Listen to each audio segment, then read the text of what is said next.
Alors moi, je suis devenu exploitant agricole grâce à mon père. Il faut savoir que c'est une entreprise familiale, hein, donc aujourd'hui je suis là pour prendre la relève. Donc on est ici sur Acapestia-Bello, à Cambrefort, et on est à peu près sur 32 hectares de bananes. Et nous avons aussi des rotations de culture en canne et des rotations de jachère en herbé. Alors mon travail, alors j'ai deux cercles de travaux.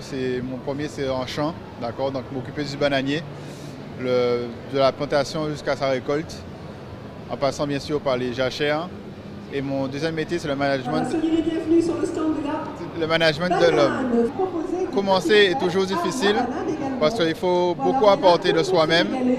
Mais sinon, si le jeune est sérieux et motivé et qu'il a vraiment cet amour du bananier, non, il va y arriver. Alors c'est la première fois que je viens. Donc pour l'instant, j'ai un très beau regard. Hein. Le stand de Banane Guadeloupe-Martinique est magnifique. Nous avons un bel espace.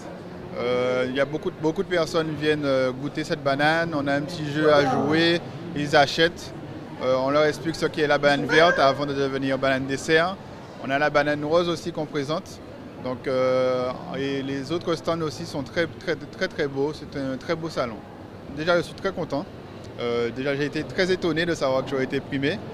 Mais ça me fait plaisir parce qu'au moins, ça montre que mon travail est reconnu et qu'il apporte ses fruits. Donc, je vais essayer d'aller plus vite et bien sûr d'améliorer encore. J'ai été primé parce que je suis dans une dynamique de la biodiversité. Parce qu'aujourd'hui, au niveau de mes jachères, j'utilise les plantes de service, donc qui me permettent de régénérer mon sol beaucoup plus rapidement, de retrouver un micro-organisme au niveau du sol, c'est-à-dire que je retrouve beaucoup de vers de terre, de congolio, d'hanneton au niveau du sol. Et ce sont des plantes qui nous permettent d'éclater le sol, donc de le meubler. Donc, ce qui fait qu'on fait moins de labour, donc moins de machines sur le terrain. Et on fait aussi des plantes de couverture. Donc, ce sont les plantes qui sont sous les bananeraies et qui empêchent aux mauvaises herbes de pousser et qui évitent qu'on aille faire des herbicides. Donc, moins de pesticides dans les parcelles. Je suis vraiment rentré dans l'expérimentation sur le terrain direct. Il y a 2 ans à peu près, j'ai commencé d'abord par les jachères. Et il y a à peu près 1 an, j'ai commencé avec les plantes de couverture. Donc aujourd'hui, j'ai de très bons retours au niveau des jachères. Et au niveau des plans de couverture, vu que ça ne fait qu'1 an, je suis vraiment toujours dans la phase d'expérimentation. Mais pour l'instant, j'ai trouvé une première plante de couverture qui m'est très favorable. Alors l'avenir, on va dire que la banane a un très bel avenir. Parce que déjà, on crée beaucoup d'emplois. Le fret guadeloupéen, on a une grosse partie, c'est très important pour nous. Et le fret la banane est très importante pour le fret, ça représente quand même 75%, et sans oublier le marché qu'on crée au niveau français.